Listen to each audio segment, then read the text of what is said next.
مجلس احرار اسلام بھی در حقیقت اسی کا تتمہ یا صحیح تر الفاظ میں ضمیمہ ہے۔ تھانوی اور عثمانی حلقے علمی ذوق اور متصوفانہ مزاج کے حامل ہیں۔ ان کے ہاں خانقاہ اور تعلیم، تدریس، تصنیف، تالیف، اس میں توجہ ہوئی ہے ساری۔ سیاست کے میدان میں عملاً نہیں آئے۔ مولانا تھانوی تو بالکل ہی نہیں آئے۔ مولانا شبیر احمد عثمانی اور مولانا ظفر احمد عثمانی تھوڑی دیر کے لیے آئے وقتی طور پر اس تحریک کے دور میں۔ باقی یہ کئی نظرات کا مزاج ہے، دارالعلوم بنائے اور تصنیف و تالیف، کتابیں علمی، یہ سیاست کے میدان کا ان کا ذوق نہیں۔ مولانا انور شاہ کاشمیری رحمۃ اللہ علیہ کے تلمیذ رشید مولانا یوسف بن نوری کا مزاج خالص علمی ہے، اور تبلیغی جماعت خالص غیر سیاسی و غیر علمی لیکن نہایت پرجوش و فعال مذہبیت کا مظہر ہے۔ ان تمام امتیازات کے علیرغم جہاں تک مذہبی فکر کا تعلق ہے وہ ان سب میں مشترک ہے۔ مذہب کے نقل کے یہ سب ایک سے فدائی ہیں، اور قال اللہ و قال رسول ہی نہیں، اس کی بھی ایک متعین صورت یعنی مسلک حنفی کے سب یکساں شیدائی ہیں۔ عقل کا مصرف ان سب کے نزدیک بس ایک ہی ہے، اور وہ یہ کہ قرآن و سنت کا معروضی آبجیکٹو مطالعہ کرے، اور زیادہ سے زیادہ یہ کہ شریعت کے اوامر و نواہی کے اسرار و حکم کو سمجھنے کی کوشش کرے۔ اور سب سے بڑا علمی مشغلہ ان کے نزدیک یہ ہے کہ اشعری و ماتریدی عقائد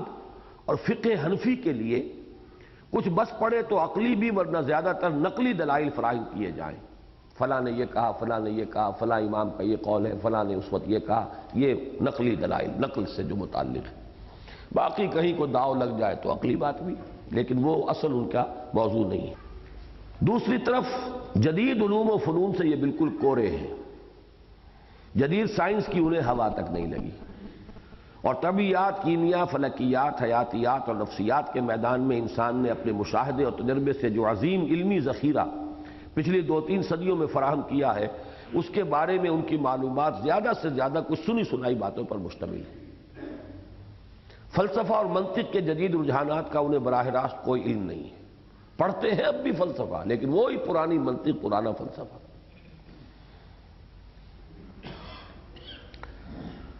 جدید عمرانیات اور خصوصاً سیاسیات اور معاشیات کی پیچیدگیوں اور الجھنوں کا بھی بلا واسطہ علم انہیں حاصل نہیں۔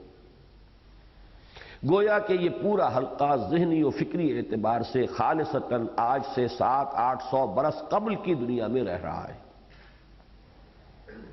اور خواہ ان میں سے کچھ حضرات اپنی تحریر و تقریر میں کچھ سنی سنائی جدید اصطلاحات بھی استعمال کر لیتے ہوں، واقعہ یہ ہے کہ جدید دنیا کا نہ انہوں نے قریب سے مشاہدہ کیا ہے، نہ براہ راست مطالعہ۔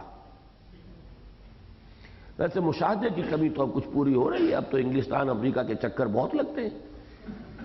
تو کچھ نہ کچھ مشاہدہ تو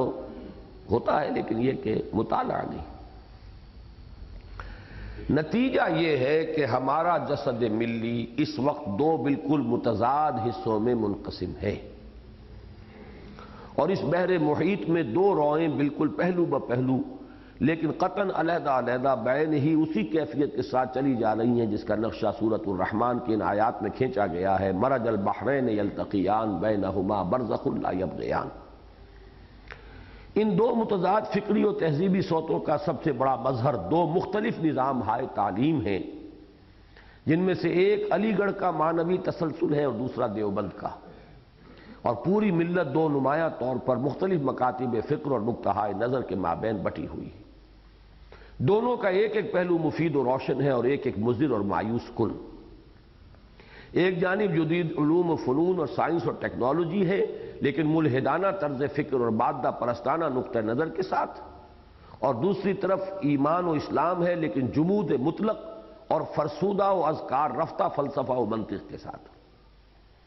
ان دونوں مکاتب فکر کو علیحدہ علیحدہ پروان چڑھتے پوری 1 صدی بیت گئی ہے، اور واقعہ یہ ہے کہ اس دور کا سب سے بڑا المیہ یہ ہے کہ تاحال ان کے مابین امتزاج کی کوئی مؤثر صورت پیدا نہیں ہو سکی۔ صبح ہم نے جو پڑھا تھا اس میں وہ بات آئی تھی کہ جماعت اسلامی بہترین پوزیشن میں تھی کہ وہ اس درمیان میں آ کے اس گیپ کو برج کر سکتی تھی۔ لیکن اس نے اپنے آپ کو سیاست میں ڈالا اور سیاست میں مذہبی کیمپ بنانے کے لیے، علماء کے ساتھ متحدہ محاذ بنانے کے لیے وہ ان تمام چیزوں کو، اس کام کو چھوڑ کر ایک خالص سیاسی جدوجہد میں لگ گئی۔ ان کے برعکس، اس کے برعکس، یعنی یہ کہ امتزاج تو کوئی نہیں ہو سکا، اس کے برعکس ان کے مابین ایک مسلسل کشمکش جاری ہے، جو اکثر و بیشتر تو خاموش آویزش اور سرد جنگ تک ہی محدود رہتی ہے، لیکن کبھی کبھی گرجدار تصادم کی صورت بھی اختیار کر لیتی ہے۔ اور غالباً ملت اسلامیہ کی اس وقت کی سب سے بڑی بدقسمتی یہی ہے کہ اس آویزش میں کسی واقعی اور حقیقی آویزش کا رنگ تاحال پیدا نہیں کیا جا سکا۔ یعنی اس وقت تو ہو گیا تھا، لیکن اب جو جدید آمیزش کی ضرورت ہے اس کی طرف ابھی تک کوئی مؤثر کام نہیں ہو سکا۔ علی گڑھ اور دیوبند کی دو انتہاؤں کے مابین چند درمیانی راہیں۔ تذکرہ و تبصرہ میثاق لاہور، نومبر سن 68۔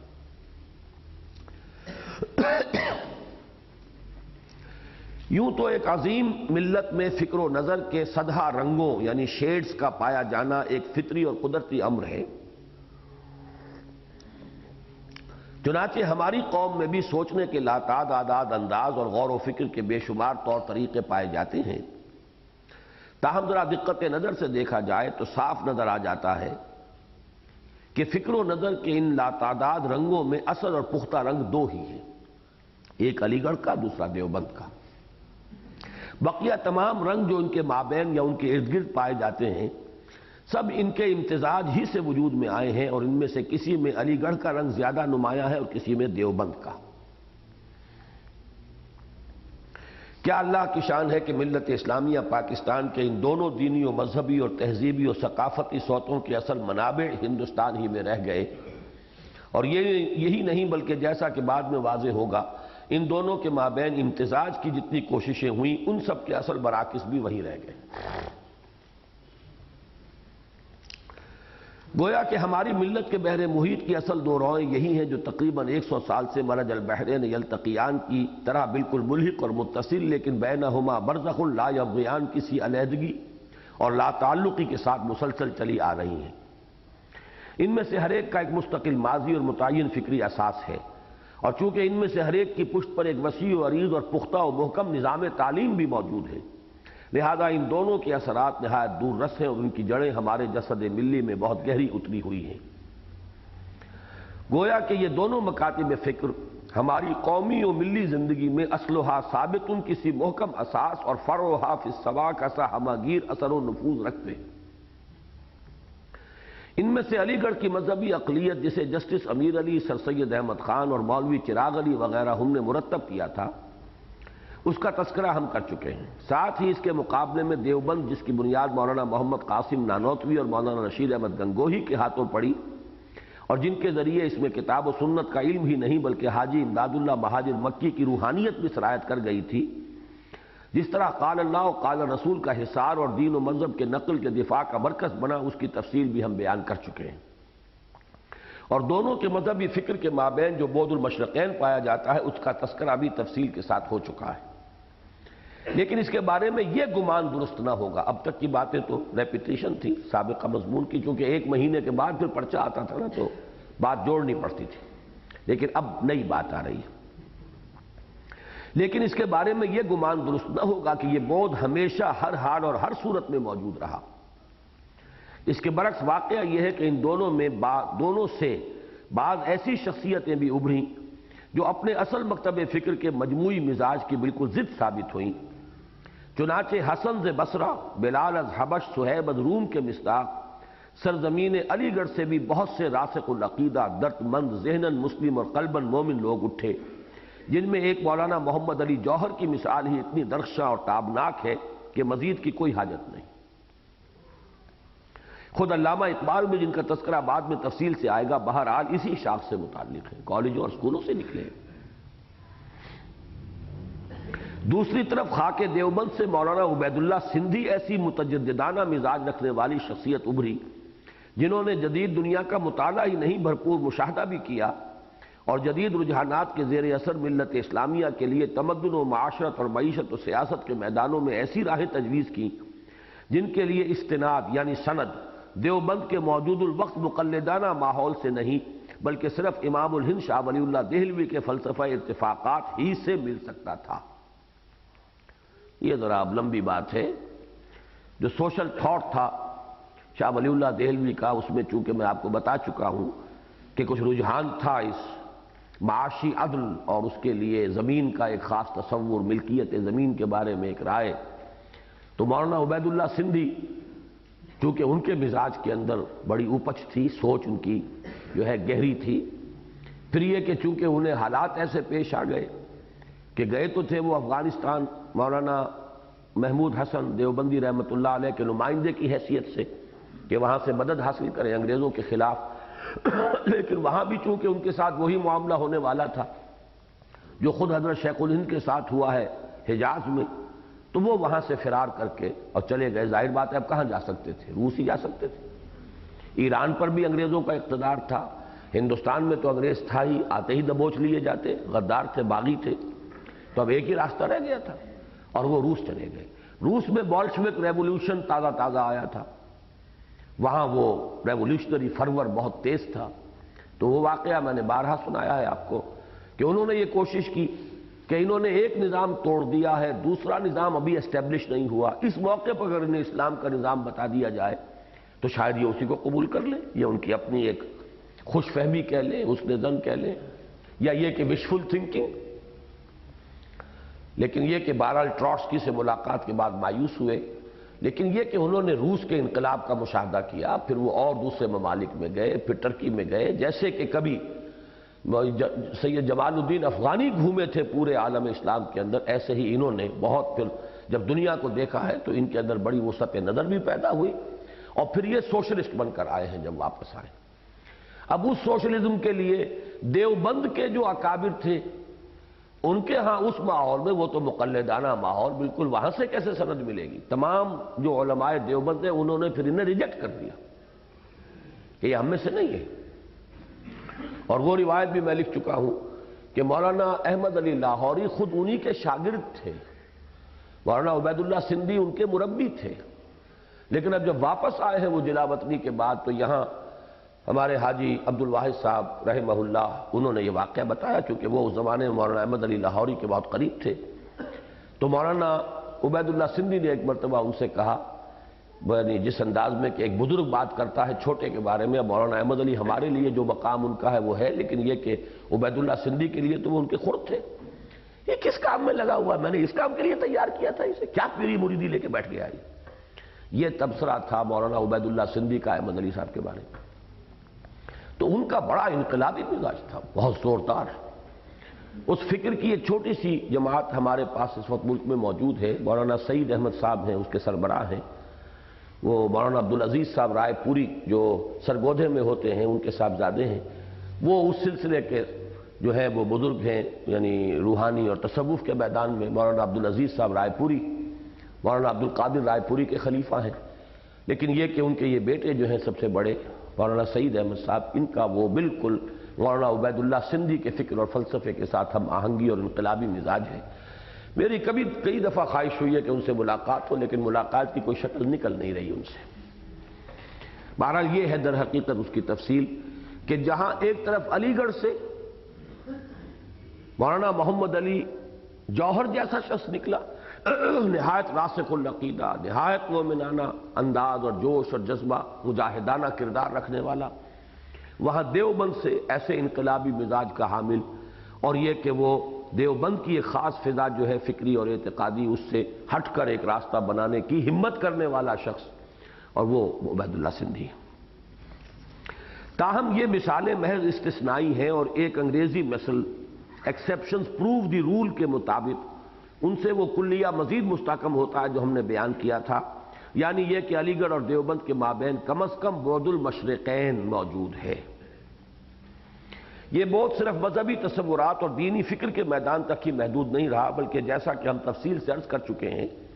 اس موت سے ملی و قومی سیاست بھی بری طرح متاثر ہوئی، اور اس میدان میں بھی ان دونوں کے رخ بالکل متضاد سمتوں میں مڑ گئے، یہ ہم پڑھ چکے ہیں آج صبح۔ اس موت کا احساس بھی بالکل شروع ہی سے ہو گیا تھا،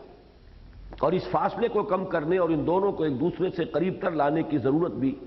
بالکل ابتدا ہی سے محسوس کی جانے لگی تھی۔ چنانچہ ان کے مابین امتزاج اور ارتباط کی کوششوں کا سراغ بھی بالکل ابتدا ہی سے ملتا ہے۔ ندوۃ العلماء کا قیام ان کی کوششوں کا مظہر اول تھا، اور دہلی میں جمعیت الانصار اور جامعہ ملیہ کا قیام مظہر ثانی۔ پھر انہی کوششوں کا ایک تیسرا مرکز جامعہ عثمانیہ حیدرآباد دکن بنا، اور اس نے بھی جدید و قدیم کو قریب لانے میں ایک اہم رول ادا کیا۔ حضرت شیخ الہند کی شخصیت کا یہ پہلو بہت قابل ذکر ہے کہ اگرچہ وہ خالص علماء کے ماحول کے دیوبند کے پہلے طالب علم اور پھر مدرس اور شیخ یہ سمجھیے کہ وہ جامعہ شیخ الجامعہ کی حیثیت رکھنے والے، لیکن ان کے قلب کی کشادگی وہ آپ نے وہ دعوت رجوع القرآن کا جو مقدمہ ہے اس میں پڑھ لیا ہوگا کہ انہوں نے سفر کیا علی گڑھ کا، وہاں خطبہ دیا، شدید بیمار تھے، چارپائی پر لٹا کر لے جایا گیا، لیکن یہ کہ پہنچے خطبہ دیا، وہاں یہ الفاظ بھی کہے کہ میں جو اس بیماری اور ضعف کے اندر اور اپنی اس تمام سختی جھیل کر یہاں آیا ہوں تو میں اس لیے آیا ہوں کہ میں ان دونوں مراکز کا رشتہ باہم قائم کروں، اور وہ تاریخی جملہ بھی کہ جس درد میں میری ہڈیاں، جس غم میں میری ہڈیاں پگھلی جا رہی ہیں، میں یہ دیکھ رہا ہوں کہ اس غم کے غمخوار اب مدرسوں اور خانقاہوں میں اتنے نہیں ہیں جتنے کہ اسکولوں اور کالجوں میں نظر آ رہے ہیں۔ تو یہ بہت بڑی بات تھی، کوئی اور مولوی یہ بات نہیں کہہ سکتا۔ یہ وسعت قلب، وسعت نظر، یہ وسعت ذہن، اور پھر یہ کہ جرأت، ہمت اعتراف کی، تو یہ بہت نمایاں بات ہے۔ ندوے کے بارے میں یہ بات بالکل صحیح ہے کہ وہ علی گڑھ کی کوکھ سے برآمد ہوا۔ مولانا شبلی نعمانی مرحوم جو پہلے علی گڑھ کے پروفیسر شبلی تھے، یہ سر سید احمد خان سے اور ان کے اس پورے نظام سے مایوس اور بددل ہو کر علیحدہ ہوئے، یعنی وہ جو اکبر الہ آبادی نے پھر پھپتیاں چست کی ہیں، یہ بات ذہن میں رکھیں کہ سب سے زیادہ سخت اور تلخ ناقد سر سید مرحوم کے اکبر الہ آبادی تھے۔ ابھی وہ شعر آپ سن چکے ہیں، دیکھ کاریگری حضرت سید ہے شیخ، دے گئے لوچ وہ مذہب میں کمانی کی طرح، سید کی روشنی کو اللہ رکھے باقی، بتی بہت ہے موٹی روغن بہت ہی کم ہے۔ لیکن یہ کہ ایک بات وہ بھی بتا دوں آپ کو کہ وہ اس کے قائل تھے کہ سر سید بہت کام کرنے والے آدمی، محنت، مشقت،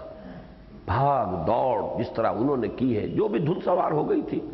علی گڑھ کالج اور اس کی ترقی اور اس کے لیے اپنا جو ہے دن رات ایک کر دینا، خون پسینہ ایک کر دینا، اس کو پھر اکبر الہ آبادی نے تسلیم کیا۔ ان کے انتقال کے بعد کہا ہے یہ شعر، بڑا ہے فرق اکبر کام کرنے اور کہنے میں، ہماری باتیں ہی باتیں ہیں سید کام کرتا تھا۔ وہ یہ اعتراف جو ہے کیا ہے، ہماری باتیں ہی باتیں ہیں سید کام کرتا تھا۔ بہرحال تو مولانا شبلی نعمانی بھی پروفیسر شبلی تھے، پھر وہاں سے مایوس ہو کر وہاں سے علیحدہ ہوئے ہیں، اور پھر یہ ندوۃ العلماء جو ہے وہ قائم تو ایک اور صاحب نے کیا تھا، لیکن یہ کہ پھر اس کے اندر آ کر جب مولانا شبلی نعمانی بیٹھے ہیں تو پھر اس کی حیثیت ہوئی، اور بعد میں ندوہ کے علامہ شبلی بنے۔ ابتداءً سر سید مرحوم کے رفقاء اور اعوان و انصار میں سے تھے، جو بعد میں ان سے بدظن اور ان کی تعلیمی اسکیم سے غیر مطمئن ہو کر ان سے علیحدہ ہوئے۔ ہمیں یہاں ان اسباب سے کوئی بحث نہیں جس کی بنا پر یہ علیحدگی واقع ہوئی، ہمیں بحث قیام ندوہ کے صرف اس پہلو سے ہے کہ یہ قدیم و جدید اور تجدد و جمود کے مابین ایک متوازن علمی و فکری راہ پیدا کرنے کی سعی کا سب سے پہلا اور ہر اعتبار سے اہم ترین مظہر ہے۔ لیکن یہ واقعہ ہے کہ ندوہ فکر و نظر کا مرکز بننے کی بجائے صرف عربی زبان و ادب کا ایک گہوارہ اور تاریخ اسلامی کا ایک دارالاشاعت بن کر رہ گیا، اور علی گڑھ کے جدید اور دیوبند کے قدیم مذہبی فکر کے مابین کوئی حقیقی اور واقعی امتزاج پیدا کرنے میں بالکل ناکام رہا۔ وہ بھی ایک دارالعلوم بن گیا، سوائے اس کے کہ وہاں عربی ادب کی تعلیم بڑی پختہ ہوتی ہے، عربی بولنا اور لکھنا بھی لوگوں کو آ جاتا ہے، جبکہ بقیہ عربی مدارس کے اندر وہ عربی پڑھ لیتے ہیں لیکن نہ تقریر کر سکتے ہیں۔ عام طور پر بہت شاذ لوگ ہوتے ہیں جو تقریر بھی کر سکیں، لیکن نہ عربی میں تصنیف و تالیف کر سکتے ہیں، نہ عربی بول سکتے ہیں۔ لیکن ندوے کے اندر یہ ہے کہ عربی ادب زبان اور اس کا لٹریچر اس کے لیے بہت توجہ ہے، اور پھر یہ کہ خصوصی طور پر تاریخ اسلامی۔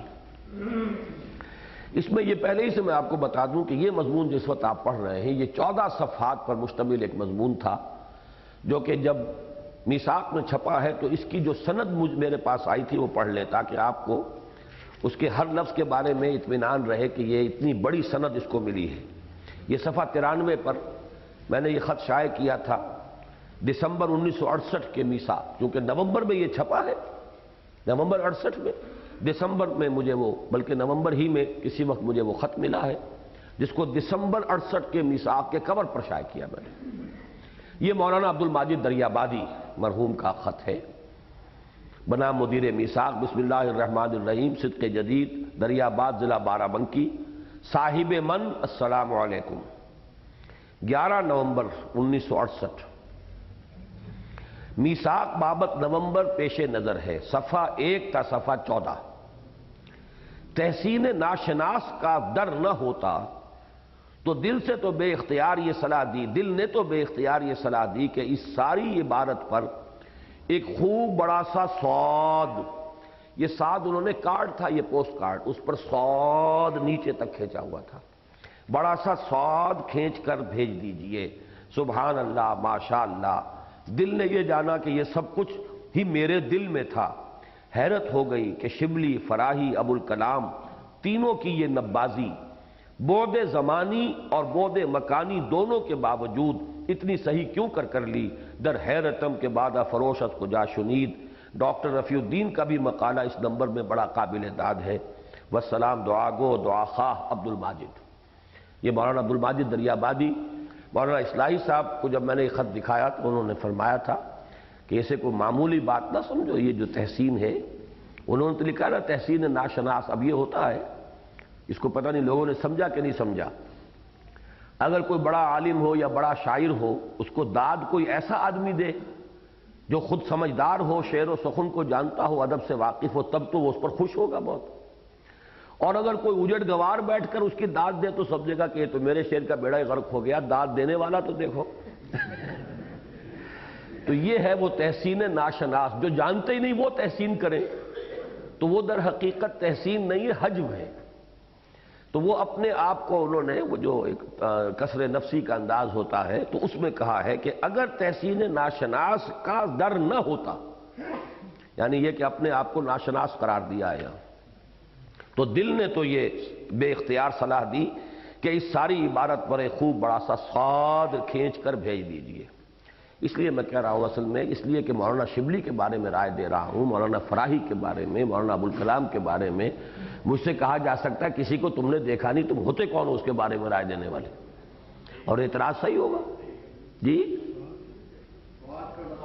صاد کہتے ہیں صحیح کے لیے، صحیح کا صاد، شروع سے صاد ہوتا ہے نا، تو بعض حروف جو ہیں وہ پورے لفظ کے وہ قائم مقام ہو جاتے ہیں۔ پرانے زمانے میں جب استاد کاپی دیکھتا تھا تو صاد کا بھی پورا صاد نہیں، بس ڈنڈا کر کے کہ ہاں ٹھیک ہے یہ صحیح ہے، جس کو آج کل پھر یوں کر دیتے ہیں یہ ٹھیک ہے، لیکن یہ کہ پہلے وہ صاد کرتے تھے، صاد لکھ دیتے تھے۔ اور صاد کرنا یہ محاورہ ہے اردو کا، میری اس تجویز پر صاد کیا یعنی اس کو صحیح قرار دیا، اس سے اتفاق کیا۔ جی کیا فائدہ ہے، آپ کے پاس موجود ہے، ویڈیو پہ فوکس کرنے کی کیا ضرورت ہے؟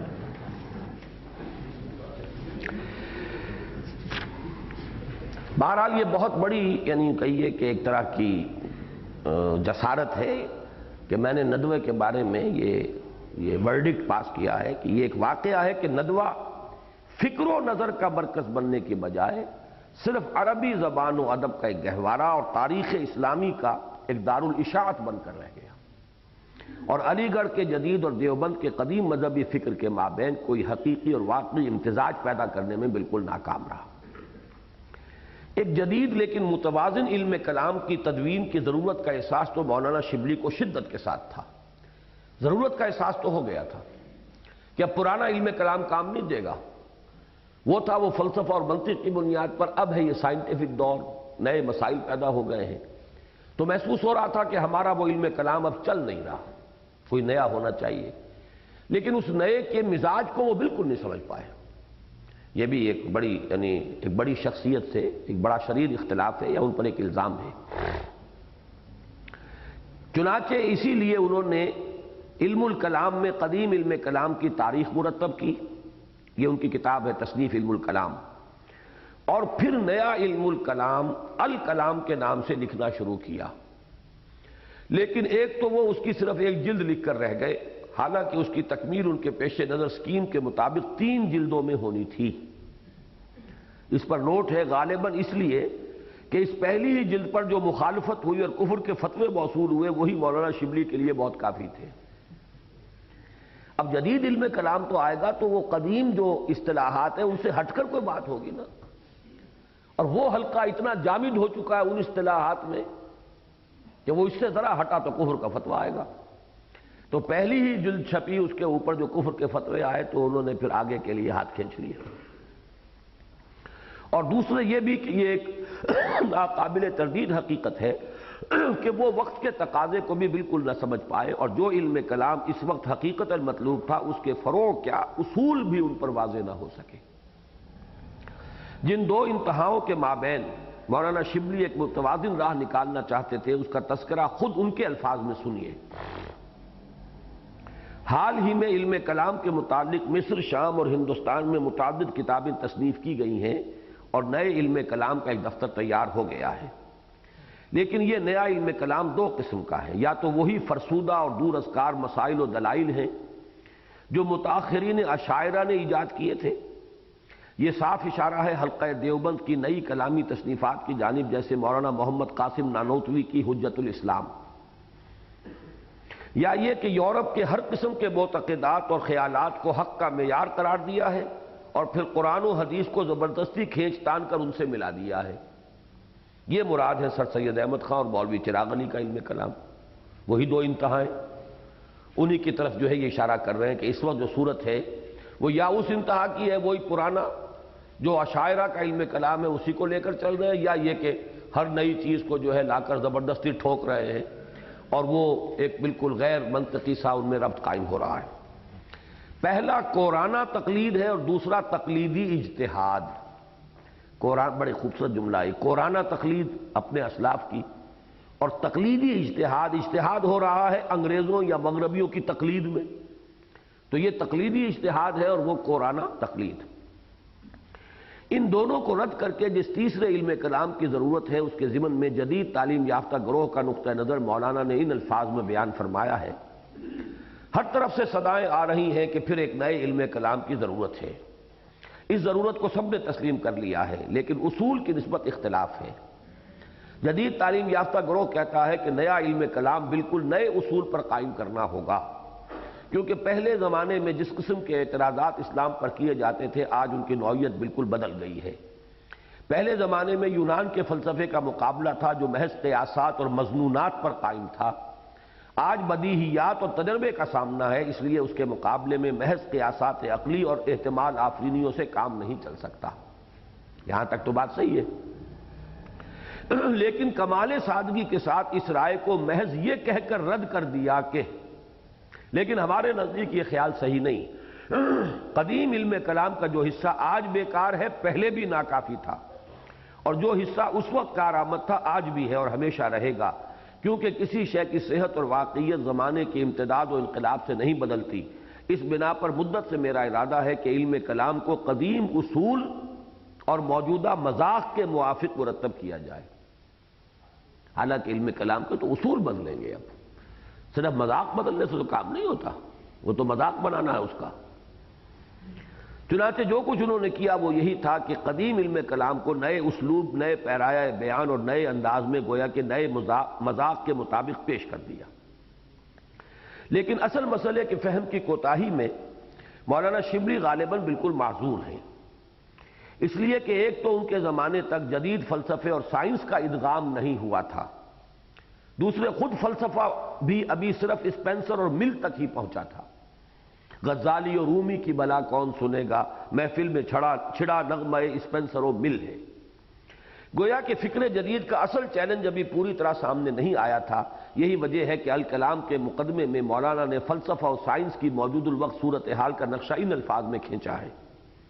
تمام دنیا میں غل مچ گیا ہے کہ علوم جدیدہ اور فلسفہ جدیدہ نے مذہب کی بنیاد متزلزل کر دی ہے۔ فلسفہ و مذہب کے مارکے میں ہمیشہ اس قسم کی صدائیں بلند ہوتی رہی ہیں اور اس لحاظ سے یہ کوئی نیا واقعہ نہیں، لیکن آج یہ دعویٰ کیا جاتا ہے کہ فلسفہ قدیمہ قیاسات اور ظنیات پر مبنی تھا، اس لیے وہ مذہب کا استحصال نہ کر سکا۔ برخلاف اس کے فلسفہ جدیدہ تمام تر تجربہ اور مشاہدہ پر مبنی ہے، اس لیے مذہب کسی طرح اس کے مقابلے میں جان بر نہیں ہو سکتا۔ یہ عام صدا ہے جو یورپ سے اٹھ کر تمام دنیا میں گونج رہی ہے، لیکن ہم کو غور سے دیکھنا چاہیے کہ اس واقعیت میں مغالطے کا کس قدر حصہ شامل ہے۔ یونان میں فلسفہ ایک مجموعے کا نام تھا جس میں طبیعیات، عنصریات، فلکیات، الہیات، مابعد الطبیعات سب شامل تھا، لیکن یورپ نے نہایت صحیح اصول پر اس کے دو حصے کر دیے۔ جو مسائل مشاہدہ اور تجربے کی بنا پر قطعی اور یقینی ثابت ہو گئے ان کو سائنس کا لقب دیا، اور جو مسائل تجربہ و مشاہدہ کی دسترس سے باہر تھے ان کو فلسفہ کا نام دیا۔ لیکن افسوس کہ یورپ میں یہ نہایت صحیح اصول بس تھوڑی دیر ہی چل سکا، اور جلد ہی اس کے بجائے وہ فطری اصول پھر بروئے کار آ گیا کہ علم ایک ناقابل تقسیم وحدت ہے اور اسے سائنس اور فلسفے کے دو جداگانہ خانوں میں تقسیم نہیں کیا جا سکتا۔ اب یہ دو فکرے اگلے بہت اہم ہیں، نوٹ کیجئے۔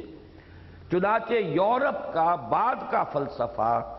ان نظریات کی اساس پر مرتب و مدون ہوا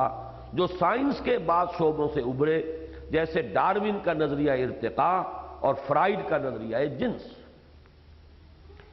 ڈارون کا نظریہ ارتقاء تو بایولوجی کے میدان سے آیا اور اس نے انسان کی سوچ کے اندر ایک عظیم انقلاب برپا۔ انسان کو حیوان بنانے میں سب سے بڑا اثر جو ہے وہ تو ڈارون کے نظریہ ارتقاء کا ہے۔ مذہب کے لیے سب سے بڑا چیلنج تو ڈارون کا نظریہ ارتقاء ہے۔ تو وہ کہہ رہے ہیں کہ سائنس علیحدہ ہے اور یہ فلسفہ علیحدہ ہے، فکر علیحدہ ہے، جبکہ یہ جو اٹھا وہ سائنس کے ایک شعبے سے آیا، لیکن یہ کہ پورے فلسفے پہ، پورے فکر کے اوپر چھا گیا۔ اسی طریقے سے سائیکالوجی، اسے آپ سائنس کا ایک فیلڈ قرار دیتے ہیں، لیکن فرائیڈ کے نظریات نے جو ہے انسان کی سوچ کو اور انسان کی معاشرت اور اخلاقیات اور اس کی تمام اقدار جو ہیں اخلاقیات کی، ان کو تبدیل کر کے رکھ دیا۔ الغرض جدید دنیا کو جو نیا علم کلام فی الواقع مطلوب تھا، اس کے تو اصول و اساسات کے بارے میں بھی مولانا شبلی صحیح تصور قائم نہ کر پائے تو اس کی تدوین کیا کرتے۔ رہا دوسرے معاملات میں علی گڑھ اور دیوبند کے مابین امتزاج، تو اس کی بھی کوئی صورت ندوہ میں پیدا نہ ہو سکی، اور مولانا شبلی کے بعد ان کے جانشین مولانا سید سلیمان ندوی مرحوم نے جب حلقہ دیوبند کی ایک علمی اور روحانی شخصیت یعنی مولانا اشرف علی تھانوی رحمۃ اللہ علیہ کے ہاتھ پر بیعت کر لی،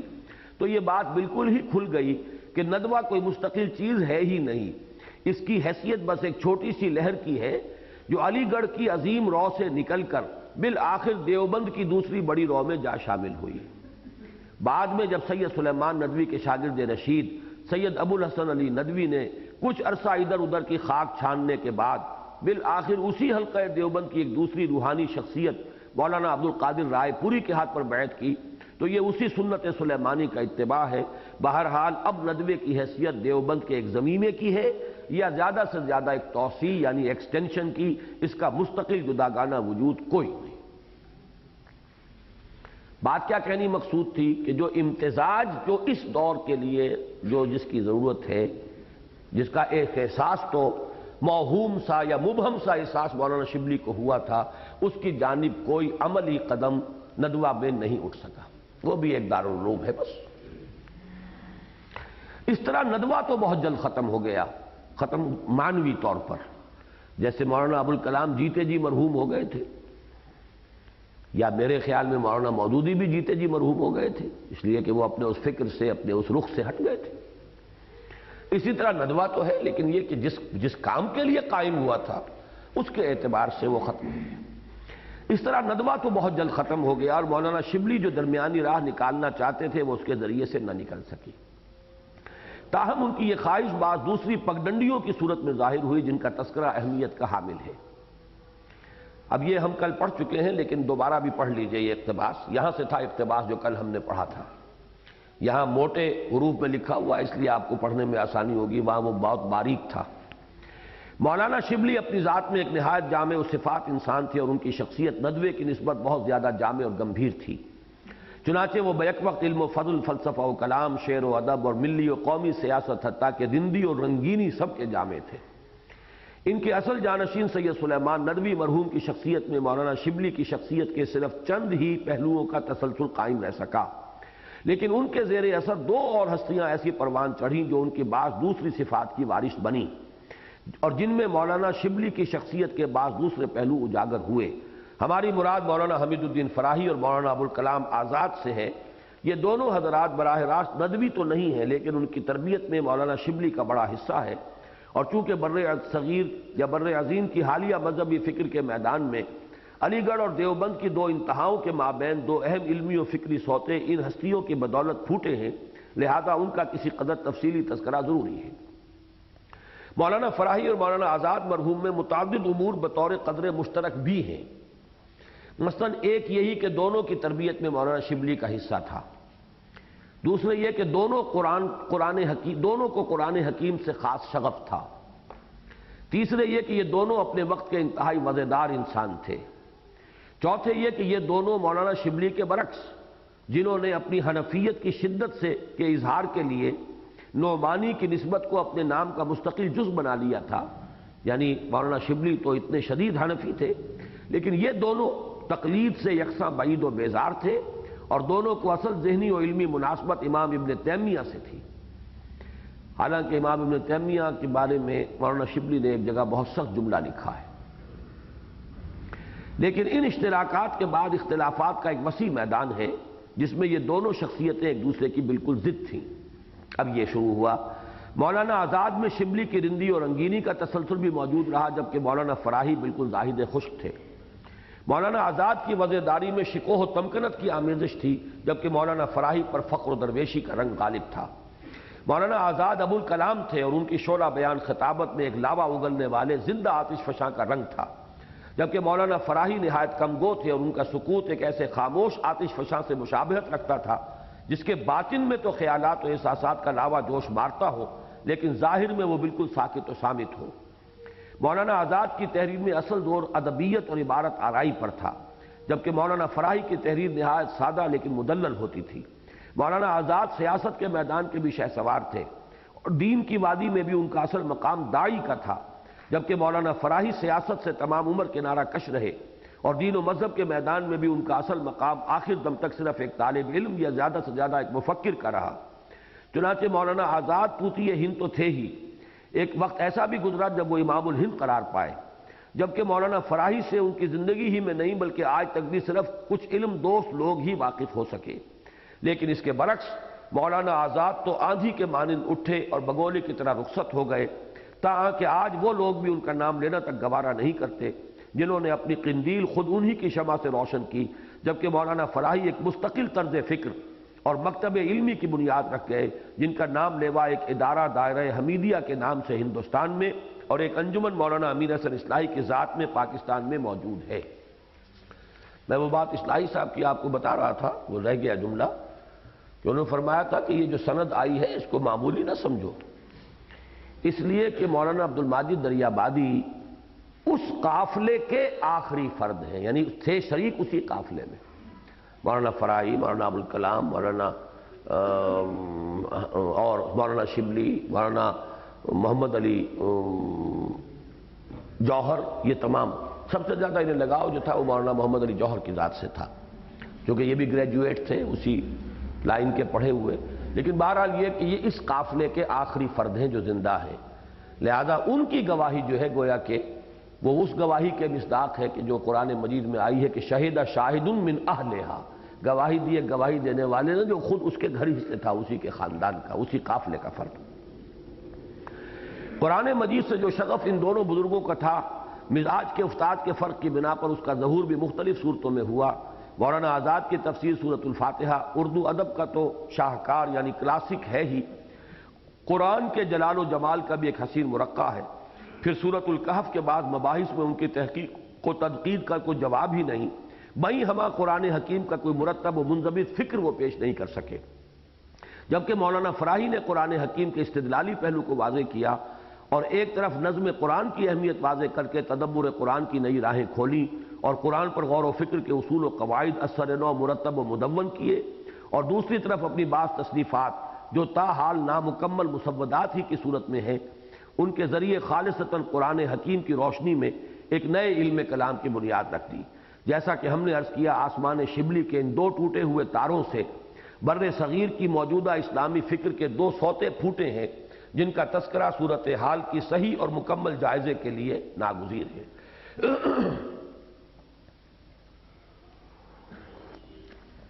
یہ تو بس تیزی کے ساتھ اب پڑھنا ہی ہے، اس میں میں نہیں سمجھتا کہ کوئی وضاحت کی ضرورت ہو۔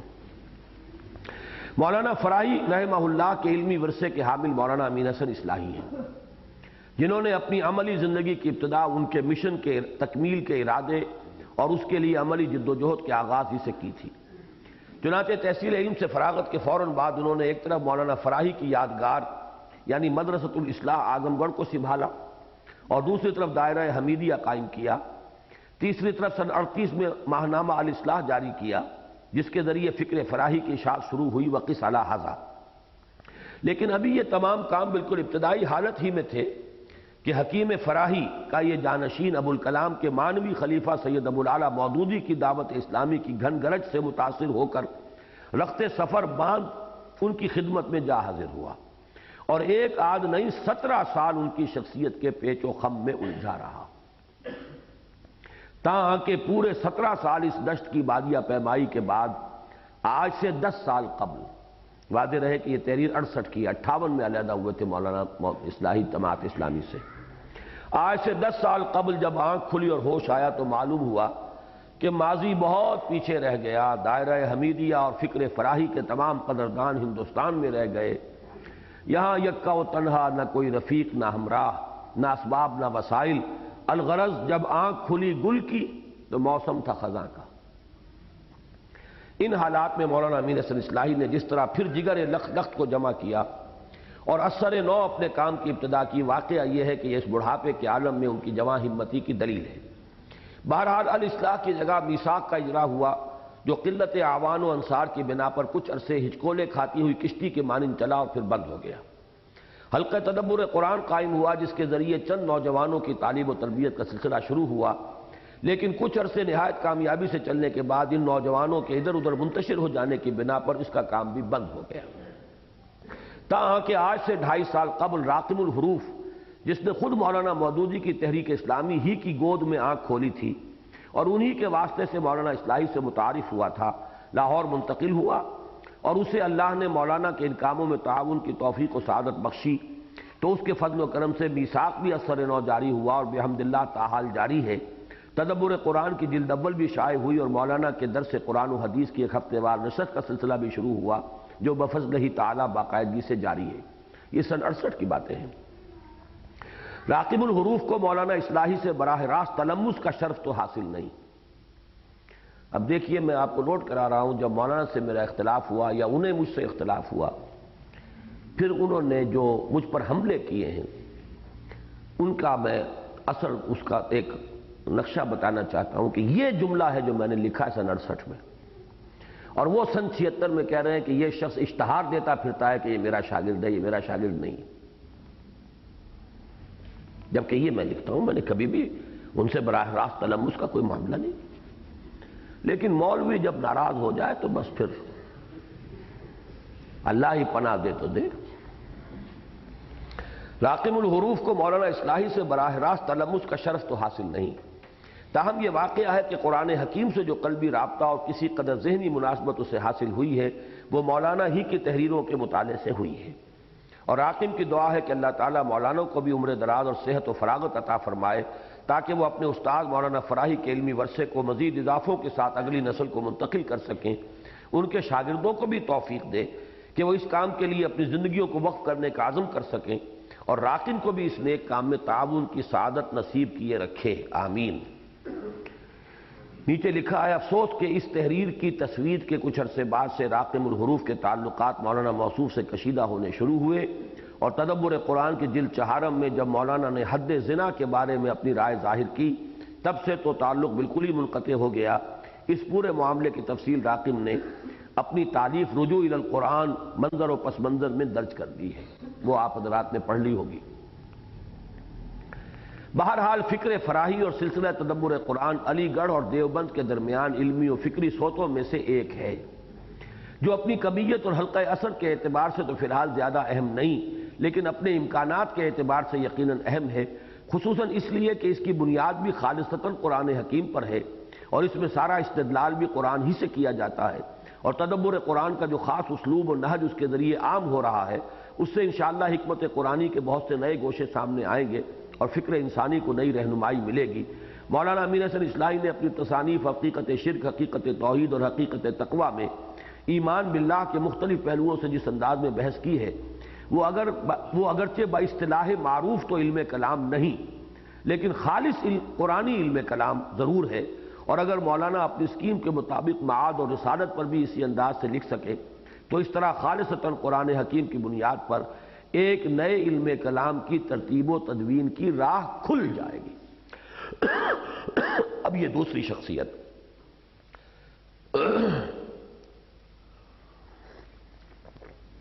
سید ابو العلا مودودی نے اگرچہ کبھی صراحتاً کیا کنایتاً بھی یہ تسلیم نہیں کیا، اور ان کی انانیت پسند اور خود پرست ایگو سینٹرک شخصیت سے اس کی توقع بھی عبث ہے۔ یہاں کافی سختی ہے میرے اس بیان میں، لیکن اس کی وہ معذرت میں پہلے دیباچے میں کر چکا ہوں کہ انہوں نے اپنی تحریک کے اصول و مبادی مولانا ابوالکلام آزاد مرحوم سے اخذ کیے ہیں، یہ کبھی صراحت کے ساتھ مولانا نے تسلیم نہیں کیا۔ اس میں نوٹ یہ ہے کہ اس معاملے میں مودودی صاحب جتنے پختہ واقع ہوئے ہیں اس کا اندازہ اس سے کیا جا سکتا ہے کہ انہوں نے نہ تو کبھی نیاز فتح پوری سے حاصل کردہ انشاء پردازی کی بنیادی تربیت کا ذکر فرمایا، نہ ابوالکلام مرحوم اور خیری برادران سے اخذ کردہ تصور حکومت الہیہ پر ان حضرات کا کبھی ذکر خیر کیا، نہ ہی علامہ اقبال کا یہ احسان کبھی علانیہ تسلیم کیا کہ انہوں نے انہیں حیدرآباد دکن ایسے سنگلاخ جگہ سے جہاں بقول خود ان کے کوئی ان سے یہ بھی نہ پوچھتا تھا کہ تمہارے منہ میں کتنے دانت ہیں، پنجاب کی اس سرزمین میں پہنچایا جو ہر تحریک اور ہر نئی دعوت حتیٰ کہ دعوی نبوت تک کے لیے نہایت زرخیز اور سازگار ہے۔ حتیٰ کہ جب علامہ اقبال کا انتقال ہوا اور ملک بھر میں صف ماتم بچھ گئی، تب بھی مدیر ترجمان القرآن نے کوئی کلمہ خیر یا کلمہ تعزیت اپنے موقر جریدے میں شائع نہ فرمایا، اور پروفیسر یوسف سلیم چشتی راوی ہیں کہ جب خود انہوں نے اس معاملے میں مولانا مودودی سے استفسار کیا تو انہوں نے جواب میں ارشاد فرمایا، میں اس وقت حالت جہاد میں ہوں اور میدان قتال میں مردے دفن کرنے کی فرصت کب ہوتی ہے؟ یعنی اقامت دین کی جد و جہد جس میں ہم لگے ہوئے ہیں اس کی اپنی پرائرٹیز ہیں، اب کوئی فوت ہو رہا ہے، اب اس کے اوپر کاغذ جو ہے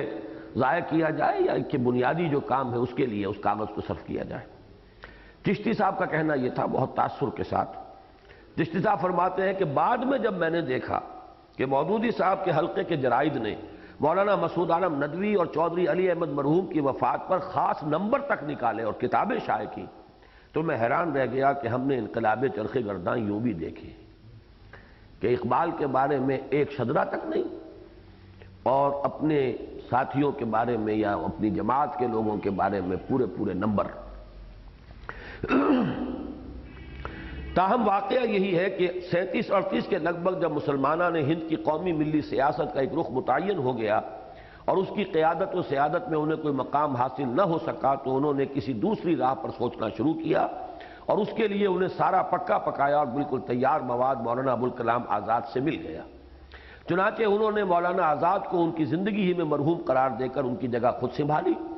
ان کی وضع کردہ اصطلاح حکومت الہیہ کو اپنا نصب العین بنایا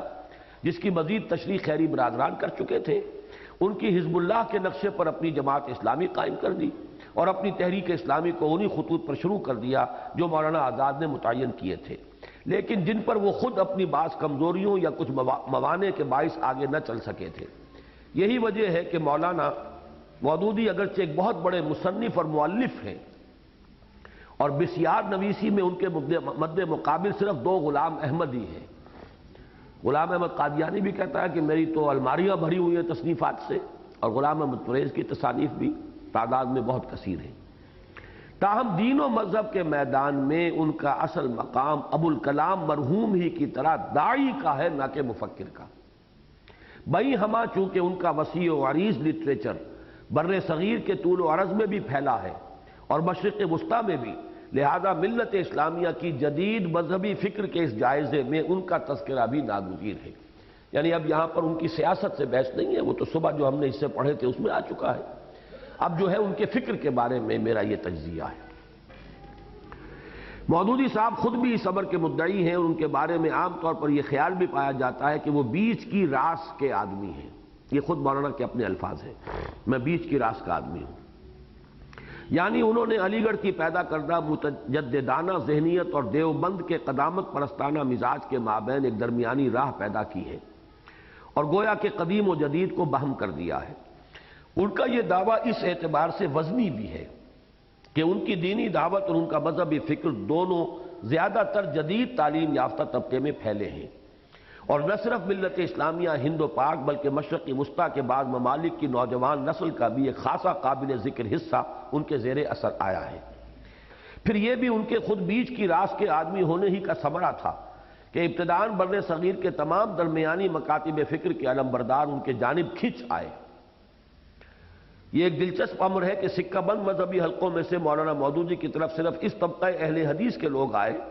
جو ایک تو غیر مقلد ہونے کے باعث ویسے ہی آزاد ہوتے ہیں، دوسرے یہ واقعہ ہے کہ اس طبقے میں خدمت و نصرت دین کا داعیہ ہمیشہ سے اتنا شدید رہا ہے کہ یہ ہر نئی دعوت پر اس امید میں والہانہ لپکتے ہیں کہ شاید اسی کے ذریعے اسلام کی غربت ختم ہو جائے اور وہ خدا کے یہاں اسلام کے اس دور غربت میں اس کے ہمدرد و مونس و غمخوار شمار ہو۔ اگرچہ اب صورتحال بالکل بدل چکی ہے، یہ میں 20 برس پہلے کی کیفیت بتا رہا ہوا۔ چنانچہ جیسا کہ عرض کیا جا چکا، ایک جانب مولانا فراہی کے جانشین مولانا اصلاحی اپنا تمام کام چھوڑ چھاڑ کر ان کے پاس آ گئے، دوسری طرف مولانا سید سلیمان ندوی کے دونوں اہم شاگرد یعنی مولانا مسعود عالم ندوی مرحوم اور مولانا سید ابو الحسن علی ندوی بھی ان کے گرد جمع ہو گئے۔ پھر یہ بھی ان کے علی گڑھ اور دیوبند کے مابین کی شخصیت ہونے کا نتیجہ تھا کہ ایک جانب حلقہ دیوبند سے ایک بیتاب روح مولانا محمد منظور نعمانی کی صورت میں ان کی طرف کھنچائی، اور دوسری طرف سر سید سے بھی سلسلہ سر سید سے بھی Maulana Abdul Jabbar Ghazi principal Anglo Arabic high school Delhi ایسے لوگ ان کے گرد جمع ہو گئے۔ یہ دوسری بات ہے کہ مولانا مودودی اس شیرازے کو مجتمع نہ رکھ سکے اور کوئی جلد اور کوئی بدیر بدظن یا غیر مطمئن ہو کر ان سے کٹ گیا۔ تاہم چونکہ ان میں تنظیمی صلاحیت اور محنت اور مستقل مزاجی کے ساتھ کام کرنے کا مادہ ابتدا ہی سے موجود تھا، وہ اس ساری آمد و رفت کے علی الرغم یعنی کوئی آیا کوئی گیا اس کے باوجود ایک مذہبی فرقے کی حد تک مضبوط جماعت قائم کرنے میں کامیاب ہو گئے، جس میں چوٹی کے نہ صحیح درمیانی سطح کے لوگ کالجوں اور یونیورسٹیوں اور مدرسوں اور دارالعلوم دونوں ہی سے فارغ التحصیل شامل ہیں۔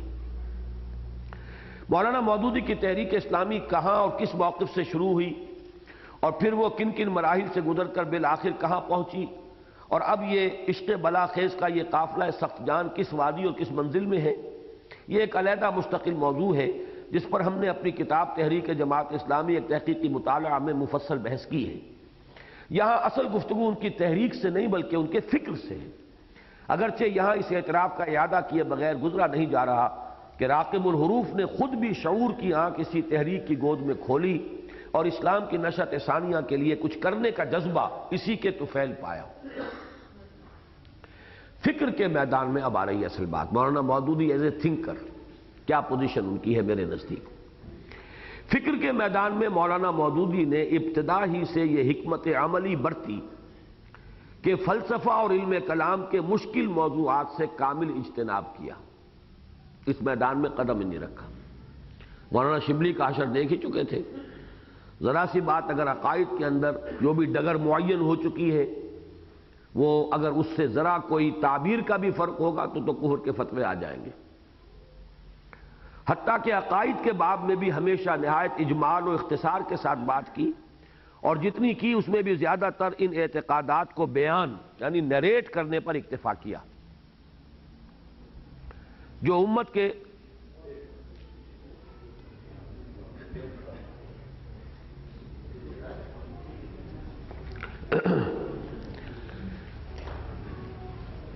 فکر کے میدان میں مولانا مودودی نے ابتدا ہی سے یہ حکمت عملی برتی کہ فلسفہ اور علم کلام کے مشکل موضوعات سے کامل اجتناب کیا،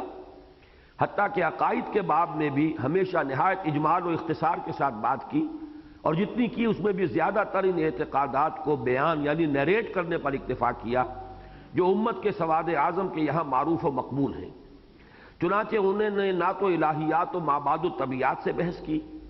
نہ جدید فلسفیانہ رجحانات سے تعرض کیا، حتیٰ کہ ان گمراہ کن نظریات سے بھی براہ راست بحث و گفتگو سے احتراز کیا جو جدید سائنس کے مختلف شعبوں سے ابھرے ہیں۔ ان نظریات مثلاً ڈارون کا نظریہ ارتقاء پر مولانا کی تنقید زیادہ سے زیادہ کچھ پھبتیاں کسنے تک محدود ہے، اور وہ بھی صرف رسائل و مسائل ایسی کتابوں میں، کوئی مستقل تصنیف نہیں۔ گویا کہ علم کلام کی اصل سنگلاخ وادی میں انہوں نے سرے سے قدم ہی نہیں رکھا۔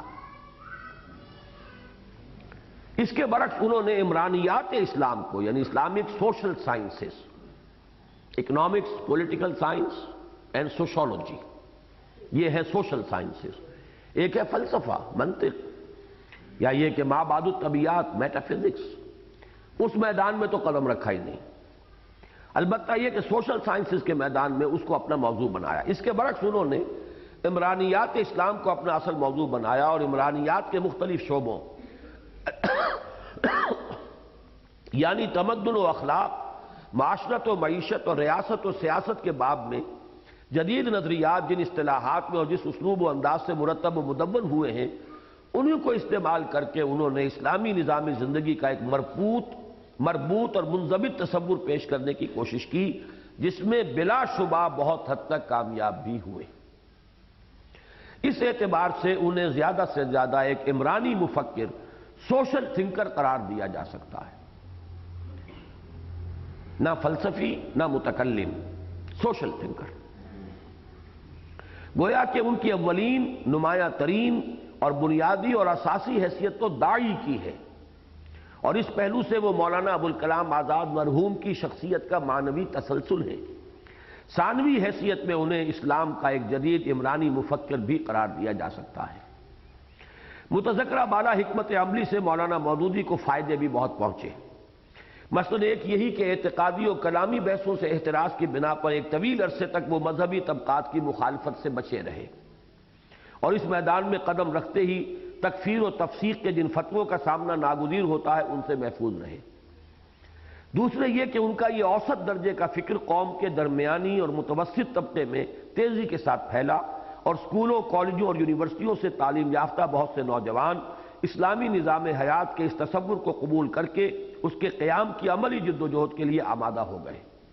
گویا کہ ان کی تحریک اسلامی کے لیے راہ ہموار ہو گئی۔ ان نوجوانوں میں سے ایک خود میں ہوں۔ لیکن اس کے بہت سے مضر عواقب بھی ظاہر ہوئے۔ مثلا سب سے بڑا نقصان یہ ہوا کہ مذہب کا اعتقادی و تعبدی پہلو بالکل دب کر رہ گیا، اور اسلام کی بس یہی ایک حیثیت نگاہوں کے سامنے رہ گئی کہ وہ ایک نظام زندگی ہے۔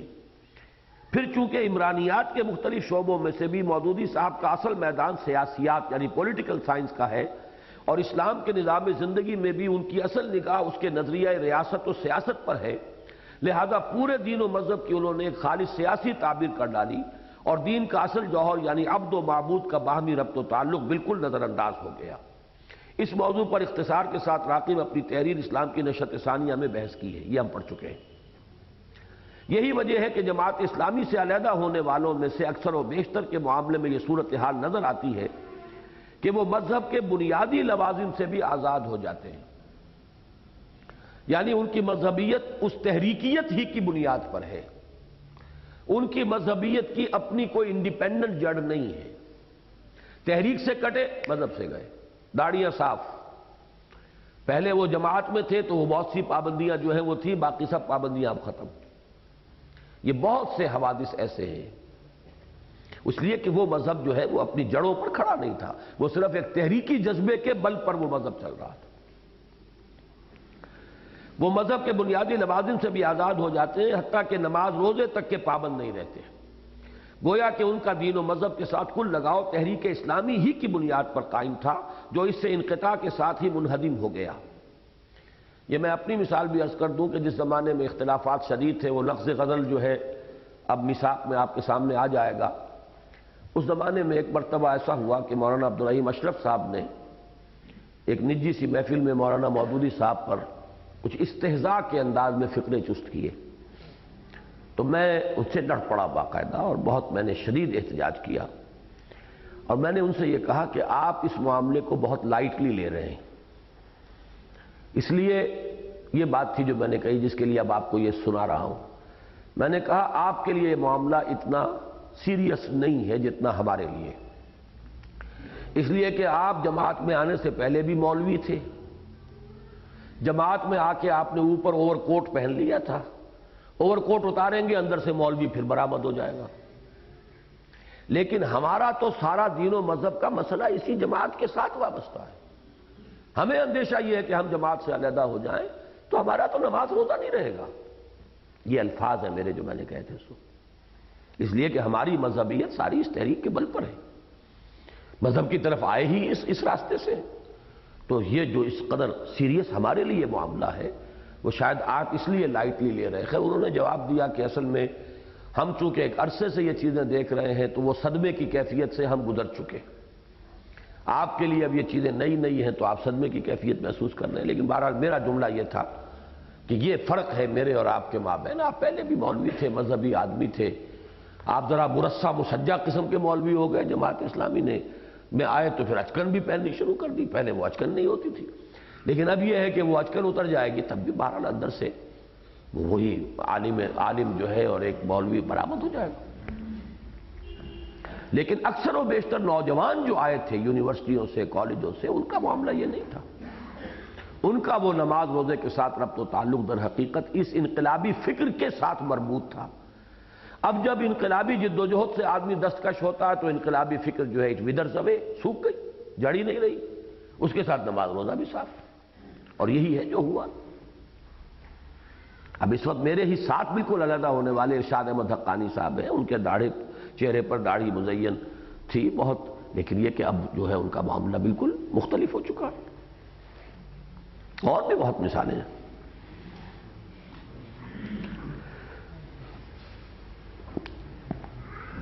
دوسرا اور ہماری اس وقت کی اہم تر نتیجہ اس کا یہ ہے کہ اس کے زیر اثر نوجوانوں میں سے جنہیں بعد میں باہر کی دنیا سے سابقہ پیش آتا ہے اور وہ اپنے ملک اور اس کے بھی خالص اپنی تحریک کے محدود حلقے سے باہر نکل کر یورپ کی یونیورسٹیوں میں پہنچتے ہیں اور وہاں مغرب کے اصل فکر سے براہ راست ان کا سامنا ہوتا ہے، تو ایسی بہت سی مثالیں موجود ہیں کہ ان کا سابق اسلامی فکر ریت کے کچے گھرونوں کی طرح جواب دے جاتا ہے، اور وہ ریب اور تشکک کا شکار ہو کر بعض اوقات بے دینی اور الحاد تک جا پہنچتے ہیں۔ یہ صورتحال عموماً نسبتاً ذہین تر نوجوانوں کے ساتھ پیش آتی ہے، اور جماعت اسلامی سے قریب کا تعلق رکھنے والے لوگوں کو بخوبی علم ہے کہ اس طرح کے حادثوں، کیجوئلٹیز کی مثالیں بہت عام ہیں، اس لیے کہ وہ اس دور کی جو اصل فلسفیانہ اور فکری سطح ہے اس پر تو وہ انہیں فکر نہیں ملا ہے اسلام کا جوابی فکر جو مطمئن کرے، وہ تو ایک سوشل تھاٹ ہے اسلام کا سیاسی نظام، اسلام کا سیاسی معاشرتی نظام، تو یہ تو نہیں وہاں جب جا کر انہیں اصل فلسفیانہ خیالات اور نظریات سے جب مقابلہ ہوتا ہے تو وہ کچے گھروں سے ثابت ہوتے۔ اسی کا ایک شاخسانہ یہ بھی ہے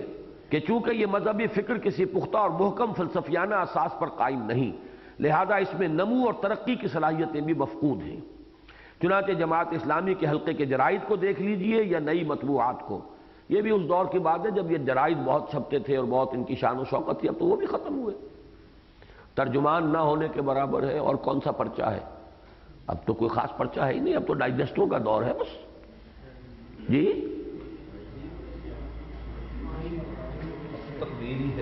تکبیر ہے، ڈائجسٹ ہے، جب تکبیر بارہ جماعت اسلامی کا تو نہیں،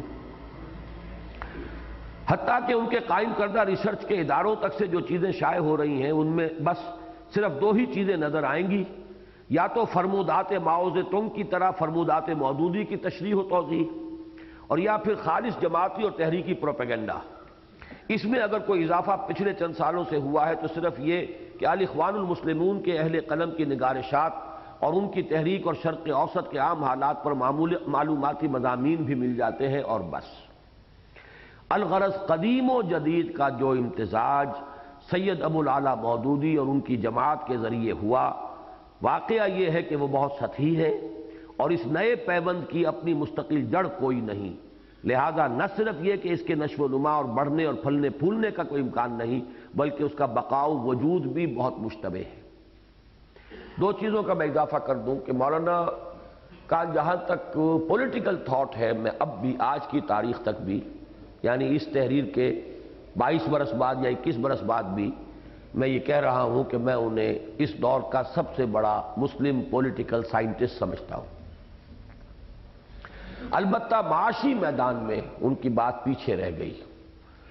انہوں نے جو نقد کا سود ہے، یعنی جسے ہم سود کہتے ہیں، ربا، اس کو تو ٹھیک پہچانا اور کنڈم کیا، لیکن زمین کا سود جو ہے اس کو نہیں پہچان پائے، اور جاگیردارانہ ماحول میں جو پرورش پائی تھی انہوں نے، حیدرآباد دکن کے اندر پرورش پائی تھی ریاست کے ماحول میں، اور پھر چونکہ ہمارے اس وقت کے مذہبی طبقات جو ہیں اس میں حنفی فقہ جو ہے وہ بھی چل رہی ہے صاحبین کے فتوے پر کہ مزارعت جائز ہے، وہ امام ابو حنیفہ اور امام مالک کا فتویٰ اپنی جگہ پر ہوا کرے، لیکن یہ کہ صاحبین کا فتویٰ جائز ہے شرائط کے ساتھ، اور ادھر اہل حدیث بھی چونکہ امام بخاری کے فتوے پر چل رہے ہیں اور انہوں نے بھی جائز کا فتویٰ دیا ہے، لہذا اس کی وجہ سے ان کی جو فکر ہے اس میدان کے اندر ٹھٹر کر رہ گئی اور وہ نہیں پہنچ سکی ہے اس جگہ تک کہ جہاں اسے پہنچنا چاہیے تھا۔ تیسری بات ہوتی ہے سماجی نظام۔ اس میں مولانا مودودی کی کتاب پردہ بڑی مارکت الآراء تھی، اور واقعہ یہ کہ اس دور میں جماعت اسلامی کے حلقے نے اور اس کے حلقہ خواتین نے پردہ اور برقعے کا التزام وغیرہ جو ہے اس میں بڑی اعلیٰ مثالیں قائم کی ہیں اور کام بھی کیا ہے۔ ان کا حلقہ متحرک بھی ہے، کام بھی کرتے ہیں، لیکن برقع اور پردہ جو ہے اس کا بھی پورا التزام ہے۔ لیکن اب نئی خبر جو آئی ہے وہ بڑی اس اعتبار سے مایوس کن ہے کہ وہ خبر اخبار میں یہ آئی تھی کہ اب جماعت میں جو ایک خاص طور پر ایک ادارہ بنایا گیا ہے، ایک باڈی بنائی گئی ہے جو سوچے کہ ہم اپنے معمولات کے اندر کچھ تبدیلی کریں اور زمانے کے ساتھ چلنے کی کوشش ہونی چاہیے۔ تو اس میں ایک یہ بھی ہے، ایک تو یہ کہ اس دفعہ سالانہ اجتماع میں انہوں نے وہ کیسٹس بہت بجائے ہیں جو آج کل ان کے جو کچھ وہ پبلسٹی کے کیسٹس بنے ہیں، وہ گانے اور ترانے جو ہیں، یہ بھی جماعت کی سابقہ روایت سے بہت ہی ہٹ کر ایک بات تھی۔ اور دوسرے یہ کہ اب یہ طے ہو رہا ہے، یہ خیال ظاہر ہو رہا ہے کہ چہرے کے پردے کو ہم خارج کر دیں پردے کی فہرست سے، اور وہ جو اکثر مسلمان ممالک میں یہ خیال ہے اس وقت، ترکی ہو، ترکی میں تو خیر پردہ کسی شے کا بھی نہیں، وہ تو سر کے اوپر بھی کپڑا رکھنا جو ہے وہاں مشکل ہے، لیکن باقی جو دینی حلقے بھی ہیں، ایران میں بھی مثلا پردہ جس نوعیت کا ہے کہ چہرے کا پردہ نہیں ہے، باقی یہ کہ عورت ڈھکی ہوئی ہو، جسم اس کا کسی چادر میں لپٹا ہوا ہو تو یہ کفایت کر جاتا ہے۔ تو مودودی صاحب اگرچہ شدت کے ساتھ اس رائے کے حامل تھے کہ چہرے کا پردہ ضروری ہے، لیکن یہ کہ اس میں بھی کچھ تھوڑی بہت انہوں نے تفہیم میں بہت دیر میں بعد میں بعض چیزیں ایسی درج کر دی تھی کہ جس میں کچھ گنجائش نکلتی تھی نرمی کی، اور اب جماعت یہ سوچ رہی ہے کہ اس معاملے میں وہ معمولاً جو ہے اب اس کو اپنے اسی پردے کو اپنائے بجائے اس پرانے آرتھوڈاکس پردے کے برقعے والا اور چہرے کا بھی پردہ نقاب، اس کی ایک تردید اخبار میں آئی ہے جماعت کی طرف سے اس خبر کی، لیکن وہ بہت ہی نرم الفاظ میں تردید ہے، جو وہ ایک ڈپلومیٹک اور صحافتی انداز ہوتا ہے کہ جس سے تردید ایسے الفاظ میں کہ جس سے ایک جو پہلو ہے وہ تائید کا بھی نکل آئے، تو یہ میں نے سمجھا ہے جہاں تک میں سمجھا ہوں واللہ عالم۔ تو یہ بھی در حقیقت وہی کہ وہ دین کی جڑ پختہ نہیں ہوگی تو گویا کہ وہ جہاں تک آپ آگے بڑھیں گے پھر حالات کا تقاضا آپ کو مجبور کرے گا، اور وہ چونکہ اساس مستحکم نہیں، لہذا وہ فکر اور وہ خیال جو ہے وہ پھر حالات کے رحم و کرم پر ہوگا۔ آخری پیرا یہ ہے کہ اس اعتبار سے یہ وہی ہے جس پر کہ نشأت ثانیہ ختم ہوئی تھی، اس اعتبار سے ہمارے نزدیک بر صغیر کی اہم ترین شخصیت علامہ اقبال کی ہے، اور علوم و فنون جدیدہ کی روشنی میں فکر اسلامی کی تشکیل جدید کے ضمن میں واقعی اور حقیقی قدر و قیمت رکھنے والا کچھ کام اگر کسی نے کیا ہے تو وہ تنہا انہی کی ذات ہے۔ چنانچہ اعلیٰ ریاضی و طبیعیات اور اعلیٰ نفسیات کی بنیاد پر انہوں نے مذہب کی بعض اساسات کا اثبات جس طریق پر کیا ہے، اور خوگران تجربہ و شہود کے سامنے مذہب کو بھی ایک واقعی اور حقیقی تجربے کی حیثیت سے جس طرح پیش کیا ہے، وہ فکر جدید کا رشتہ ایمان کے ساتھ جوڑنے کی ایک اہم کوشش ہے جو بالکل ابتدائی اور بنیادی ہونے کے باوجود اور اپنی بعض خامیوں اور غلطیوں کے علی الرغم نہایت وقیع اور قابل قدر ہے۔ تو یہ ہے وہ ثقافتی اور علمی پس منظر، مختلف حلقے کون سے ہیں، کون کون سے فکر اس وقت میدان میں ہیں۔ ایک طرف سر سید کا فکر، اس کی بھی شاخیں چل رہی ہیں، وہ پرویزیت، فضل الرحمانیت وغیرہ وغیرہ، ایک طرف علماء کرام کے حلقے ہیں۔ اچھا، اس میں جو بات میں کہنا چاہتا تھا وہ نوٹ کر لیجئے کہ میں نے کیوں زور دیا تھا اتنا کہ یہ جو ماتریدی اور اشعری عقائد ہیں، یہ نہیں کہا جا سکتا کہ اس میں بھی ایمان کے حقائق کو بتمام و کمال سمویا جا سکا ہے۔ یہ بھی ایک خاص وقت کے فلسفہ اور منطق کی متداول اصطلاحات میں کوشش کی گئی ہے میکسیمم صحیح ترین لا کر۔ اب یہ لوگ اس پر جم گئے ہیں،